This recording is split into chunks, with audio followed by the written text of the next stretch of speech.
I'm Janet Forrest, and this is The Bonds, the Mitchells, and the Dawn of Time.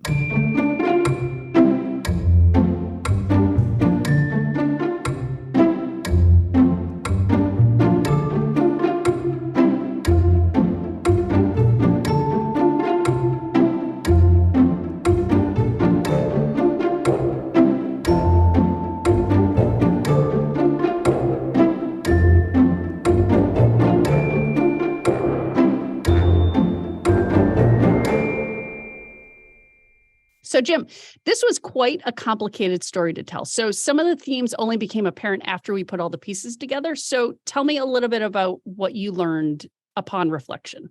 Okay. Well, I think the first one is something that we all sort of knew, but we had to sort of see it play out, and that is that science and technology are inherently collaborative. We all have this image of the lone genius working alone in their laboratory, but that's really not how it works at all. And as we saw with the Mitchells and the Bonds, there was a lot, they were collaborating together, they were working together, there was information that was flowing between them with letters and in-person visits. Then it would flow out to other groups, and then it might come back to them from these extended networks with perhaps some modifications and some questions. And the other thing we saw is that there's a lot of one generation training the next generation. You know, students not just have teachers, they're also going to learn from mentors who might be their parents, it might be someone who's already established. And in later years, they in turn will mentor others, possibly, as we saw with the Mitchells and Bonds, their own children in turn. The next thing would probably be the fact that sometimes progress is not a new invention, it's just a more precise existing invention. The Mitchells and the Bonds were both constantly obsessed with improving the accuracy of their own work and what they were doing. And if they could make it just a little bit more accurate, that was their goal, and they would be happy with that, and that would push their work forward. But at the same time, it's a lot of these advances were very, very uneven. You might have great progress on one area that's held back by something else. And I think even perhaps not in our time, but somewhere in between, it's the fact that we had these great automobiles being developed in the early 20th century, but the roads were terrible. You couldn't go anywhere.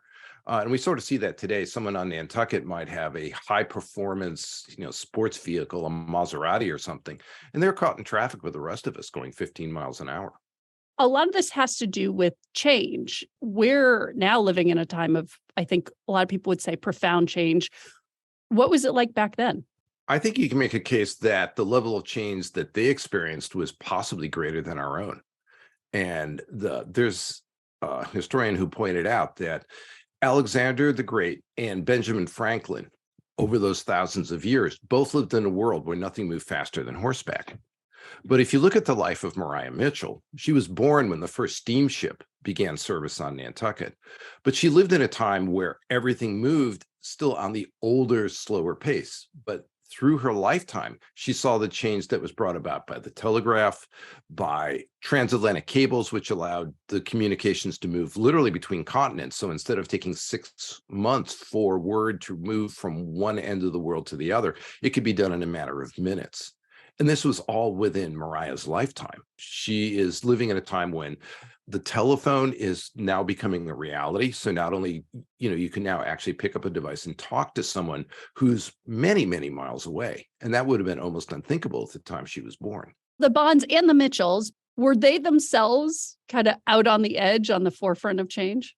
No, and this is something where we have to understand they lived in a very different world than we did. Because at the time, no one really thought that there was any conflict between religion and science. The Mitchells and the Bonds were profoundly religious. The Mitchells were obviously originally members of the Quaker tradition. Several of them left, but they didn't leave religion. They just switched to a different faith. For example, Maria began to embrace Unitarianism. The Bonds were deep Anglicans, and they would remain Anglicans pretty much for the rest of their lives. And this gave them the ability, they basically held to the same beliefs that a lot of people did, which is that any advance in science and technology was simply an expression of God's creation, that everything emanated from God. And so anything they did was an expression of God's faith. So as they were creating new inventions, making new discoveries, to them, it was just a way of deepening the bond, no pun intended, that humans had with their faith. In many ways, they were, I think we would say today, quite conservative. They weren't bomb throwers. They weren't trying to change society. Instead, they were working from within this faith. And I think that gave them the ability to push perhaps a little farther into the unknown than they might have been willing to do otherwise. It also put some limitations and values and ethics into what they did. Oh, absolutely. Anything that, and this is true even when we talk about Alexander Dallas Bash, we make him sound like this incredible technocrat, but he himself was very, very devout, and he saw everything that he did as in line with his faith. So even as he was pushing science forward, he felt that this was a profound good that would benefit society. So, again, everything was kind of meshed together. But, we think of people as being cutting edge. They were not in that sense. They were very, very rooted in what they saw as a tradition. When we look at the Mitchells and we look at their politics or we look at their social positions, we have to remember they really did live in a different world. So it's very, very tricky to try and map any of their attitudes or any of their beliefs to, let's say, the current political landscape, because it's just not going to work. And we talked about that when we talked about Harriet Martineau and the episode, the most famous woman you had ever heard of. It's like one of the reasons we've never heard of her is she was just so of her time. And something I asked you was, well, what would she be doing now? What would she be like? Who's a modern day Harriet Martineau? And it's just impossible to even speculate. There is the line, I think it's from The Go-Between, the past is a foreign country. They do things differently there. And I think that's sort of the way we need to approach our research into our ancestors. Nantucket was sort of always on the forefront of pushing for more precision and closing the distance. And I think people look back on historic Nantucket, especially, 1700, 1800s, as, it was this simple, quiet place with lots of sheep. It wasn't simple and it wasn't necessarily idyllic. So talk a little bit about where Nantucket was back then. Oh, yeah. I mean, it was anything but simple. Anyone who listened to our last season, we kind of presented the argument that it was really the center of global trade. It was very, very aware of what was going on around the world as best as they could track it, given the level of communication they had. And they certainly weren't living a simple life. Whale ships were incredibly complex machines. And, we use the phrase learning the ropes. Well, it took years to learn how to use the ropes to control a whale ship.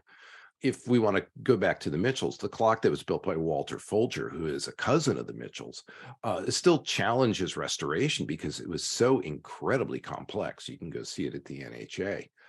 And even the Mitchell family themselves, they were dressed in the Quaker garb. They were very, very mild-mannered, but when the time came, they could easily hold their own with any of the scientific and intellectual figures who either came to the island, and a lot of them did come to the island, or when the Mitchells themselves traveled to go meet them somewhere else. So, even though they have this sort of simple image, they were actually very complex, very accomplished individuals. And of course, simpler does not mean idyllic. This was a period where the issue of slavery was hotly debated and hotly contested.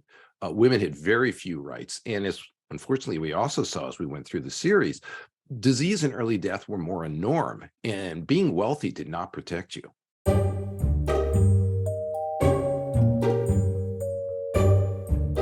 Something we touched upon in episode 1, but we didn't quite elaborate on, is what was it like telling time in the early 1800s?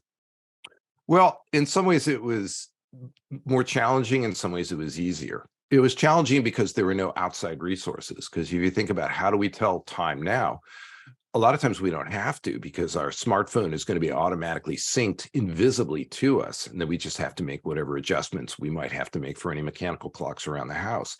But obviously in the early 19th century, they didn't have that as an option. And so they ended up doing what people had been doing for centuries, which was they would look up in the sky, because there is a moment, wherever you are in your place on Earth, where the sun is absolutely equidistant between sunrise and sunset. It's on the meridian between east and west. It's also the moment, if you're looking down, when there are no shadows cast to either the east or the west. So if you have a straight, let's say a 2x4 that's aligned perfectly north-south, there will be this instant when there's no shadow on either the east or the west side. There'll just be the sun pointing straight down. That is solar noon. That is the moment where technically the sun is Oh, your position on Earth is facing the sun as the Earth rotates. But again, we just describe it the way we see it, which is the sun is now, we would say, midway in the sky, and it's midway between east and west. And that allowed them to tell time. The advantage for Nantucket was they had very good watches, they had very good clocks. When it became apparent that it was solar noon, someone might be designated to watch their measuring device, probably a sundial. There would then be a gunshot, a clock chime, something would happen, and everybody would take their clock or their watch and just adjust it to 12 o'clock, and they're good for the next 24 hours. And this was, for most people, good enough. Go back a little bit further and tell us a little bit about how solar noon even started. It's so far back, we're not even sure. We're going back thousands of years, if not longer. But what we do know is our ancestors were obviously perceptive enough to see that, yeah, there is this moment of the day where the sun is directly overhead, not casting shadows. They also noticed that over the seasons, the sun will rise and set at a certain point to the north, and then over the next 6 months, it will find a similar point to the south. And guess what? It's going to repeat that movement every year. And so they would build what were called observatories. And again, this is long before telescopes, where they would simply mark out, this is the point where the sun rises. On the longest day of the year, this is where the sun rises or sets on the shortest day of the year. The best known of these observatories is obviously Stonehenge, because on that given day of the year, if you're standing in the right place, the sun will rise right between these columns that have been there for thousands of years. It was known, but obviously the problem is an observatory is kind of big. It's not something you can take with you. Somewhere along the line, calendars were developed, which simply said on this date, because they could work out the dates, the sun will be at its highest point. On this date, the sun will be at its lowest point. And therefore, they could start to use this information to sort of predict what will be the longest day of the year, what will be the shortest day of the year. And then they could sort of expand out from there. Contrary to the story we all heard about Christopher Columbus, the Mediterranean cultures knew for a very long time that the Earth wasn't flat. One of the first arguments that the Earth was a sphere was made by Aristotle 2,400 years ago. And again, they had also been able to track the seasons possibly back even farther. So this was known information that those cultures could build on. A few centuries after Aristotle, a mathematician, astronomer, and librarian, does that sound like anyone we know, named Eraosthenes computed a reasonably accurate estimate of the circumference of the Earth and created an early version of the latitude and longitude coordinates that we use today. Now, we're not going to go any further down that rabbit hole, but if you are curious to know more about Eraosthenes, including how to spell Eraosthenes, you can check our show notes. Okay, Jim, carry on. But with the size of the Earth established, if you knew the angle of the sun at your location at solar noon, and you knew where the sun was having that directly overhead moment to the south, and again, this is where the observatories come in, and they could tell you where it was, you could determine your latitude even if you're out at sea and you have no other reference points, because trigonometry. Now, sailors have been kind of doing this in their heads for thousands of years in known locations, but now you could do it even if you were in unfamiliar waters. Everything we've talked about is latitude. Where are you north-south? Where he ran into a problem, and one that would persist well into almost the 18th century, was where are you east-west?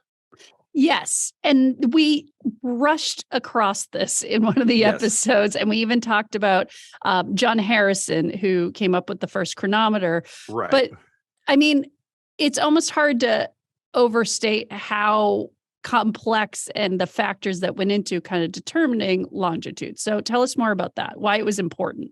Well, it's important because, again, the Earth is rotating on its axis. And because it's rotating on its axis, there is no starting point or ending point that you can point to scientifically. There is no equivalent to the North Pole or the South Pole, let alone the equator. Everything's in motion. So if you have determined how big the Earth is, and they've worked that out, but where on that point are you? How do you know where you are? Well, you can't look at the stars because the stars are always going to be rotating around you. So they had to find something else. And there was this battle, and again, we don't have to go into it here, between the astronomers who kept saying there must be something in the sky that we can use. And other people were saying, yeah, we don't think so. And ultimately, the astronomers looked and looked, they couldn't find anything. And people began to realize they were going to have to find something that was perhaps on Earth, that was more mechanical, that was going to allow them to figure this out. And this is where the clock came in, because if you had a really, really accurate clock and you knew what time it was at some arbitrary point, and you took your time at solar noon, the difference between those, and I know we went into this in the first episode, will tell you where you are on Earth. So we kind of explained what the clock did, but we didn't explain why you needed the clock. And the answer is there were no alternatives. And of course, there's some politics here, because you have to have a starting point. England, because they were the emerging naval power in the late 1600s, arbitrarily said, okay, we're gonna create this new Royal Observatory. We're gonna open it in Greenwich, it's just east of London, and we're gonna say arbitrarily this is 0 point. The French politely disagreed. They moved theirs a little farther west, so it was aligned with Paris.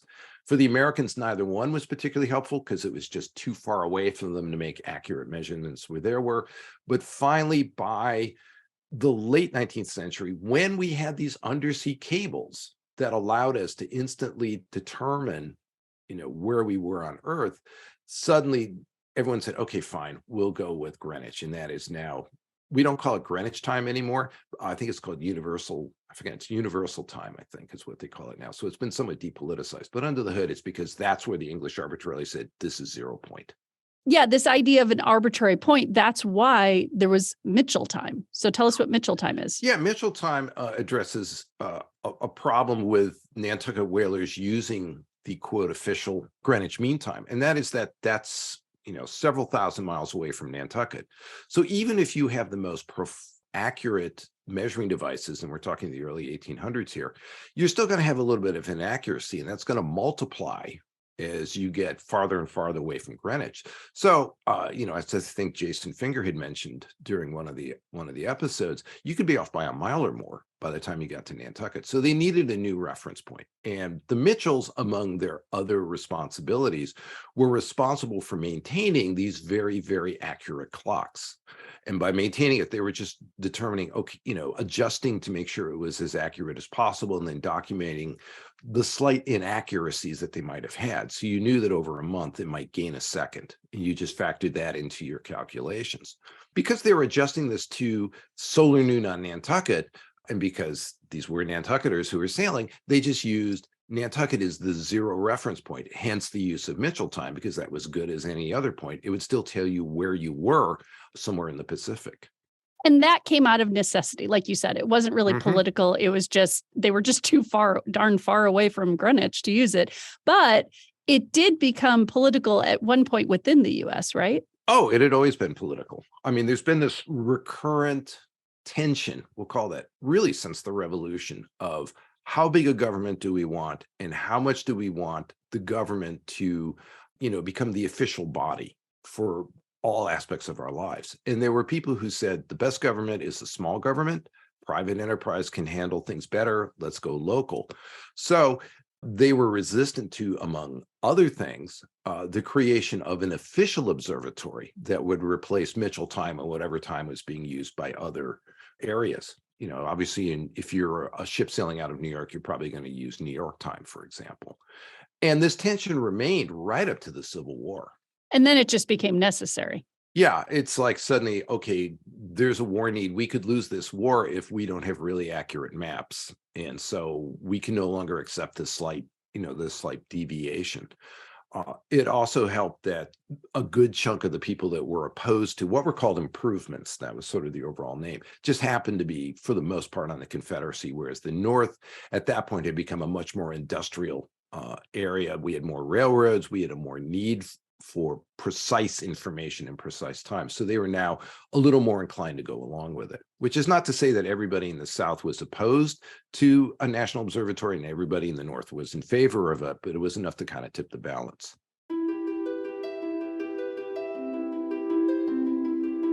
Another thing that came up over and over again, but we didn't really talk too much about it, was the Nautical Almanac, which Maria Mitchell actually worked for. It was one of her first paid jobs. Let's go back a hair farther. Let's go back to the 1700s. England and France had obviously been accumulating all of this astronomical data.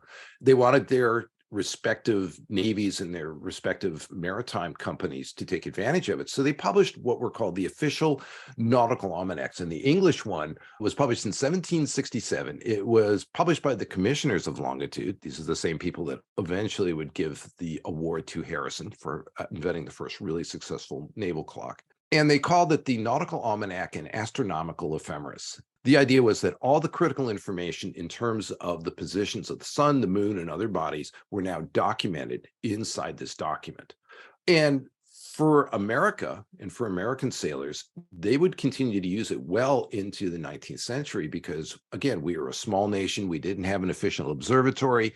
We had no way of compiling this information until 1849, when the American government, and particularly Alexander Bache and some of his supporters, said, okay, you know what? The British and the French almanac, they're almost a century old. We've got really good tools. We've got a really good set of observatories. We can put out our own nautical almanac. And they put together a body that was part of the Department of Navy. One of the first people they hired to make the computations was Maria Mitchell. And it's quite possible she was the first female government employee in a fairly senior position. Whether it was intentional or not, she was given the job of computing the positions of Venus, and that was sort of her area of expertise. And you can read into that whatever you want.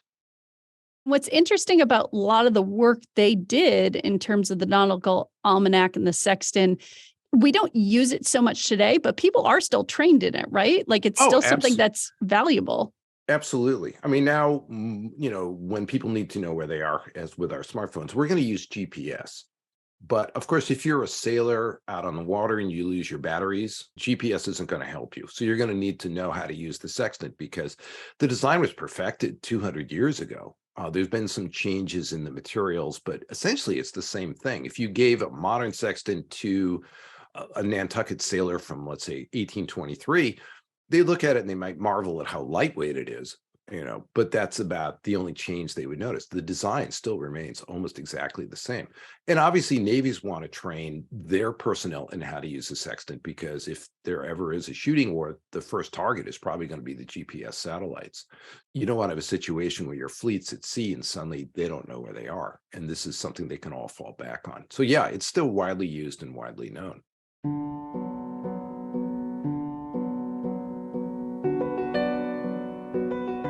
My takeaway from this is it was such an important time.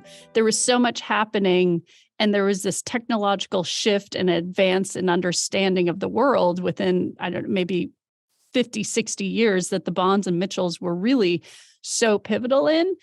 And it's relevant today. We're not talking about a technology where you look back and you're like, oh, well, that was an interesting time, and I'm glad they did that. It really changed the world, what they did. Oh, absolutely. And I think we've talked about Mariah's lifetime, but let's talk about Sarah Bond's lifetime for a second. Now, she was born in the 1830s, so her earliest memories would be life before the telegraph. And we know that, she was aware of the Harvard Observatory. When she was a young child, she would sometimes be out there and there were cows grazing on the hills. I mean, it was almost sort of a working farm. So that she was born into the world where, as we said, it wasn't altogether different from the life of Alexander the Great or Benjamin Franklin. It was a little faster than horseback with trains, but not by much. But she would live until 1914, which means she saw, just in sort of a sequence, the telegraph, the telephone, the record player, wireless radio, movies, the airplane.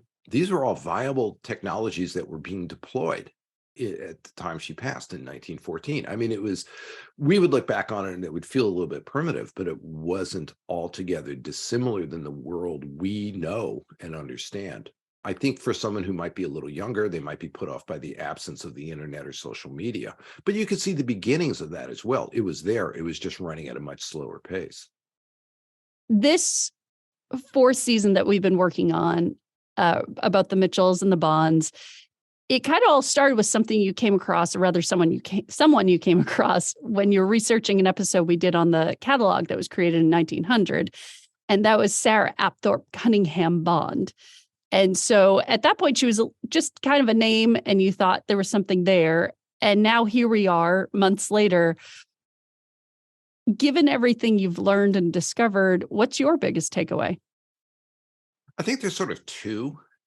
The first is, how strikingly unusual she seems when you think about, when we look back at how we perceive the 19th century, that this was a woman who at one point was at the very least a co-partner in a cutting edge technology firm, that she was certainly encouraging her staff to experiment with the use of electricity to take what had been clocks that were running on pendulums and other weights and making them state of the art with, again, electric power, that she was managing a very, very large and highly skilled staff. We're talking at least a dozen people, that she was willing to take tremendous business risks, and that she was also quite visible at the time.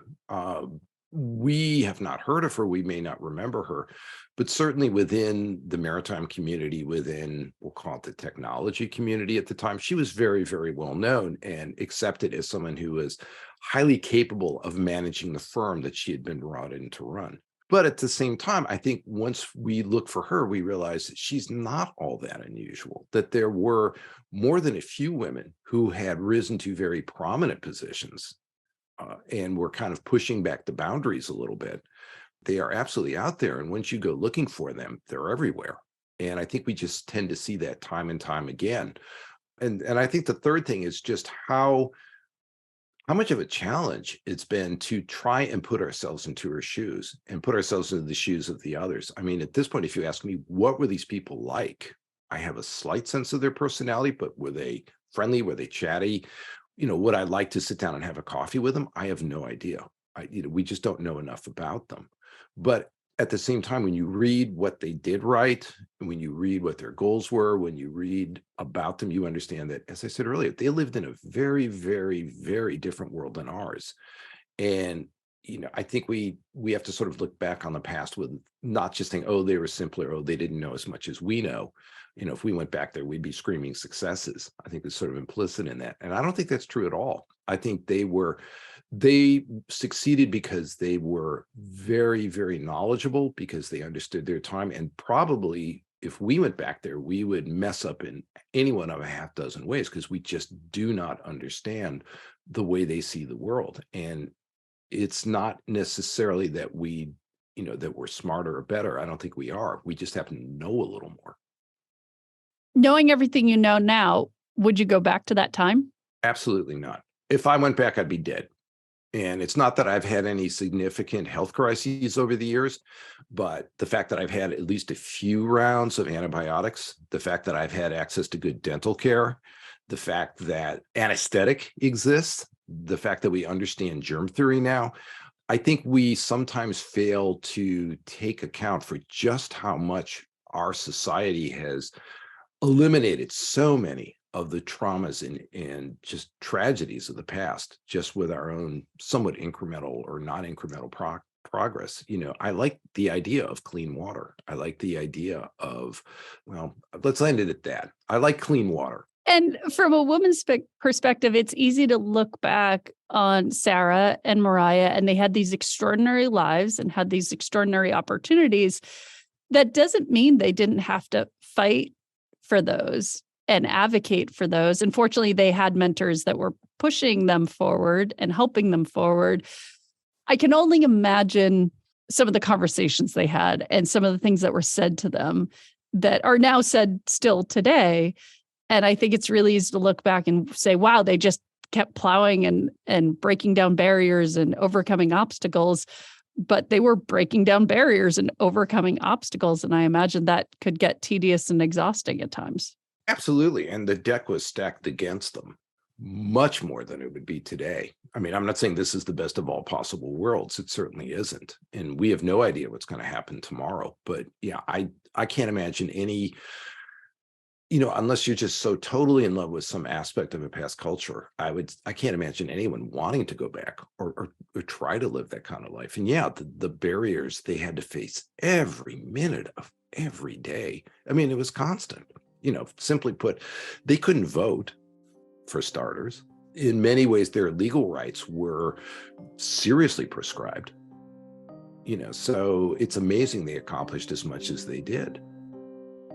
I will say, if I could go back for a day, I would go back and sit in the Great Hall with Mariah Mitchell and watch her organizing the books and doing her research. Oh, that would be good for a day.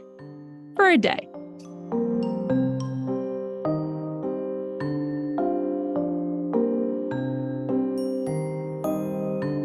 This has been a production of the Nantucket Atheneum. It was written, edited, and narrated by me, Janet Forrest.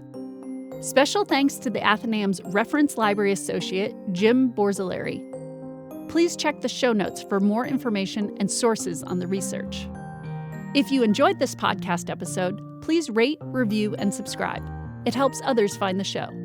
If you really enjoyed it, please share it with a friend or a colleague. The Nantucket Atheneum is located at 1 India Street in Nantucket, Massachusetts. We would love for you to stop by. You can visit us online at nantucketatheneum.org.